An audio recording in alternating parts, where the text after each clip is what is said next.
Hey folks, welcome into the Thinking Crypto podcast, your home for cryptocurrency news and interviews. I'm your host, Tony Edward. On your way in, please hit that subscribe button as well as a thumbs up button and leave a comment below.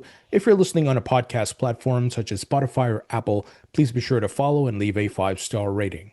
All right, folks, we have huge news coming out of the SEC. Today, they proposed some new rules, one which we've been waiting for a long time. It's called Regulation Cryptoassets, also known as Reg Crypto. I've covered this in the past. I've also had guests on the podcast who have talked about the importance of this. And the SEC said that this would create a clear and fit for purpose framework for certain investment contracts involving crypto assets. SEC Chair Paul Atkins tweeted out, "As Congress works to establish a lasting regulatory framework, our new proposal, Regulation Crypto Assets, seeks to provide crypto asset entrepreneurs and market participants with clear pathways to raise capital under the federal securities laws." So what is this? It's essentially guidance on token issuance to raise capital. So this would give the guidance to everyone. What can you do when you want to launch a token, right? So this goes for institutions, it goes for individuals, entrepreneurs, and much more.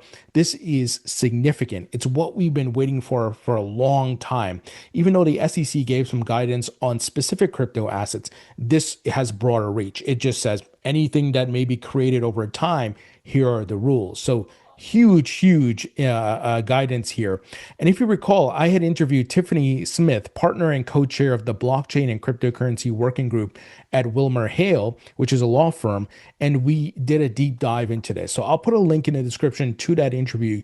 She covered it in detail on the importance, the impact this would have, and I hope to have her back on soon to talk about this new guidance. This is really big.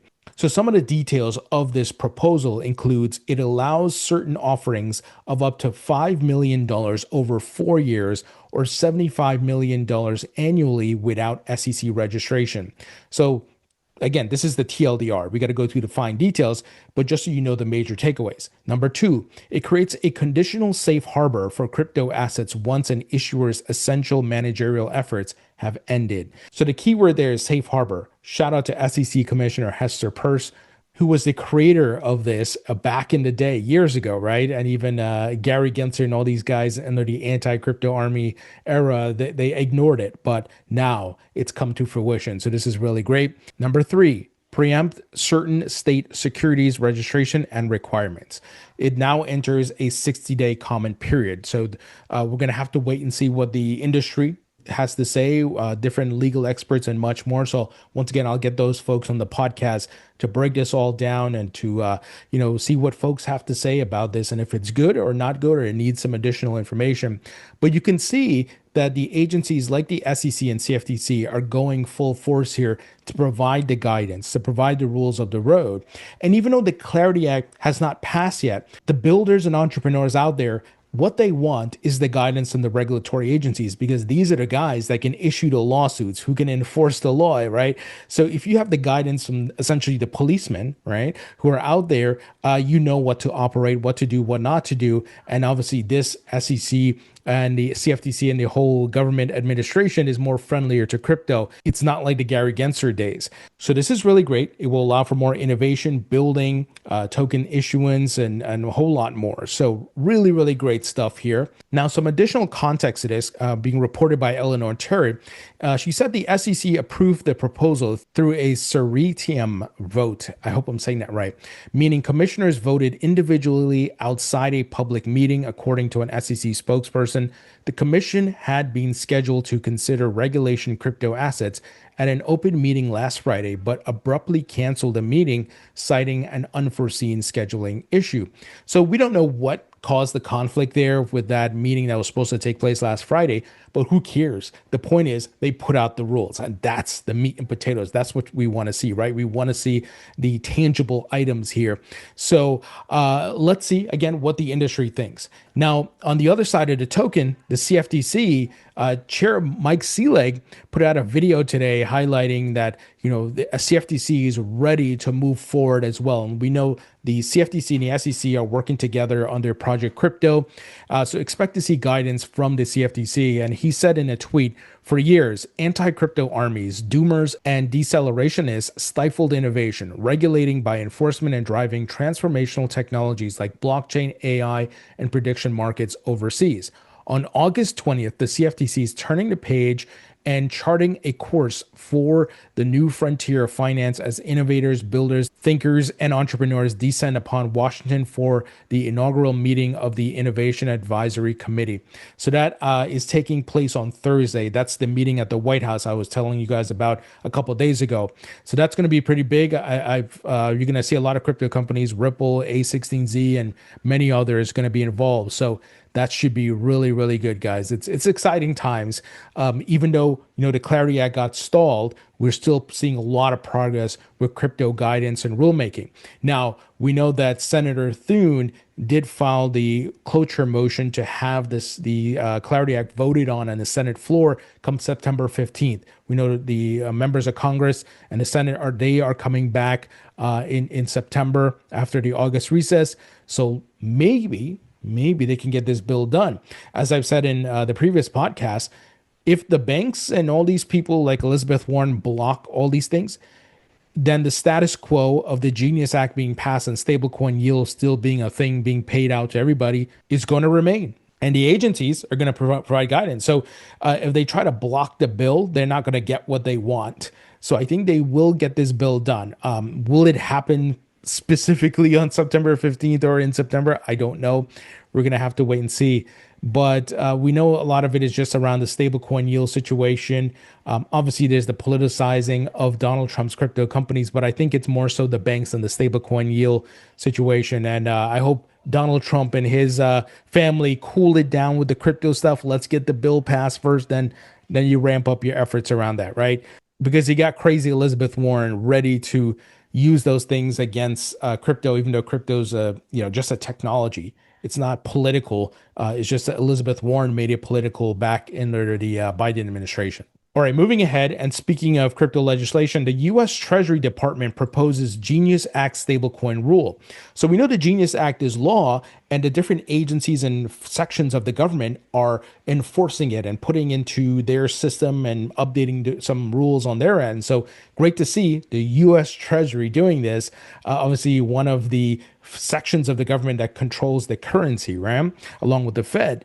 So the U.S. Department of the Treasury has taken another big step toward implementing the new stablecoin law, proposing federal definitions on what it means to issue U.S. stablecoins and who needs to follow the rules set out in the guiding and establishing national innovation for U.S. stablecoins, also known as the Genius Act, even as the law's deadlines are fast approaching. The department is among several government entities and agencies that must put rules in place before the stablecoin industry's U.S. law is in full effect, also including the banking and markets regulators. So this is really, really great. Treasury Secretary Scott Bessent said Monday the administration is trying to move quickly to put rules in place as we work to provide the regulatory certainty businesses need to innovate and grow in America, cement the role of the U.S. dollar as the world's reserve currency, and keep America the crypto capital of the world. So incredible how this technology, stablecoins, blockchain tech, and much more, is playing a role in geopolitical elements and status. And incredible what's happening. So this is really big that the Treasury is doing this. Moving ahead, the Nasdaq plans to go 23-hour trading from December of this year. So we know the reason why these stock exchanges, banks, and investment firms are looking to go 24/7 is because of crypto. Crypto started the first truly global and 24/7, 365 market. There was never anything like it, right? That trades real time and you can get instant liquidity and much more. Now, these TradFi firms are taking the blockchain tech and they're tokenizing stocks and more and looking to go 24/7. So obviously they're starting with 23-hour. I think it's 23-hour, 5 days a week. Eventually, they are looking to go 24/7. So they're going to crawl, walk, and run. I love what Mike Belshi, founder and CEO of BitGo, had to say regarding this and much more. He said, even if you are skeptical about crypto, you can't deny our industry's innovations have already made real change in traditional markets. The New York Stock Exchange going 23/5, which will eventually be 24/7. Perps perpetuals, simply better futures, stablecoins, simply better payments, tokenized loans, for example, Figure, faster, more liquid, safer. There are a million more innovations, and many of them will be standard practice in a decade. You can't hate crypto. It's awesome. So Mike's absolutely right. And he's a Web2 guy. So if you look up his background, I've interviewed him many times. He's a guy who helped create HTTP and was at Google. And there's a lot of people from Netscape and Mozilla and much more Web2 people who are innovating, building now here in Web3, building incredible technology with crypto and blockchain. Folks, quick word from our sponsor. This episode is brought to you by FortisX. Guys, let's be honest, the crypto market has been moving sideways for a while now. A lot of people are just sitting on their coins, waiting for the next big move. But while you're waiting, your crypto is just sitting in your wallet doing absolutely nothing. That's why I want to mention one of my longtime partners, FortisX. Instead of just letting your assets sit idle, you can put supported cryptocurrencies into FortisX liquidity pools and earn daily rewards while still keeping the flexibility to withdraw whenever you want. One of the reasons I've continued working with them is because they keep delivering. The team is public. They've successfully completed Cyberscope team verification, KYC, passed independent security audits, and the platform has been building consistently for years. They've focused on long-term growth, transparency, and security rather than hype. In a market like this, it makes far more sense to have your crypto working for you instead of letting it sit idle in your wallet. I've worked with FortisX for a long time, and if you're planning to hold your crypto anyway, I genuinely think it's one of the smartest ways to put those assets to work. And folks, I know security is very important to all of us as we hold our crypto assets, and they are fully audited by CertiK, and they are SEC registered and much more. So you got to check out FortisX. Go to fortisx.fi/x/thinkingcrypto. Link will be in the description. All right, folks, moving ahead, we got big news from one of the biggest banks. Citibank plans to launch Bitcoin custody for institutional clients later this year. Game theory is playing out. You're seeing all the banks, all the asset managers, all the stock exchanges moving in the same direction. I hope it's clear for you as it is for me. All the puzzle pieces are coming together here. So Citigroup plans to begin offering Bitcoin custody later this year, bringing crypto into the same infrastructure it uses to safeguard traditional assets for institutional investors. On Tuesday, the bank's institutional infrastructure arm announced the launch of Custody Plus, a suite of services designed to make custody, settlement, foreign exchange, and cash management faster. The service, which does not yet have a launch date, will start with Bitcoin and give clients access to traditional and crypto custody through the same framework. So as we've seen many times, it starts with Bitcoin, and then they're going to work their way down the list. You're going to see all the top 10 to 15 to 20 to 30 altcoins start making their way into the support of trading, different types of settlement, custody, and much more, right, guys? All the bells and whistles, all the white glove services that exist for traditional assets, it's coming to crypto, and the biggest names are building these things. Now, Citi is a very well-known brand and company, and you have even crypto skeptics out there, people who think this is all a scam, Ponzi, who use Citibank. I highly recommend you send this news to them. Send it to the skeptics and the people who are still on the fence, and ask them, why is the bank, especially if you know if they're banking with Citi, why is Citi and JP Morgan, all these folks, getting involved with crypto? I thought you said it was a scam, right? So you got to send this news, guys. This is not making the big headlines on the mainstream news. So a lot of people are not seeing this. You got to send it to those skeptics. I think you should read this, right? And help them to understand what's happening here. Crypto is just a technology. And as with every technology and market and industry, you're going to see bad actors. So if you're just looking at the bad actors and the headlines, you're missing the forest for the trees, right? You have to look at this from a larger perspective. You have to understand what's happening here. Now, folks, we got huge news around Ripple. So Jeonbuk Bank is the first regional bank in Korea to deploy Ripple payments, replacing multi-day SWIFT transfers with near real-time 24/7 cross-border settlement for its business customers. Our third Korean partnership this year, says Ripple, after Kyobo Life Insurance and K-Bank partnering on custody, wallet infrastructure, and payments. Talk about partnerships, right? Banks getting involved, asset managers, the biggest payment companies. Ripple's partnering with them. We know that they are deploying the XRP ledger along with their stablecoin. Now, I want to let you guys know about something because I see a lot of comments. Like, oh, are they using XRP?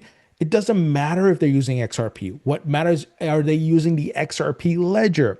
So I know Ripple has positioned XRP as this like payments currency, and it could be that, but it won't be that in every situation. You're going to see the RLUSD stablecoin being used.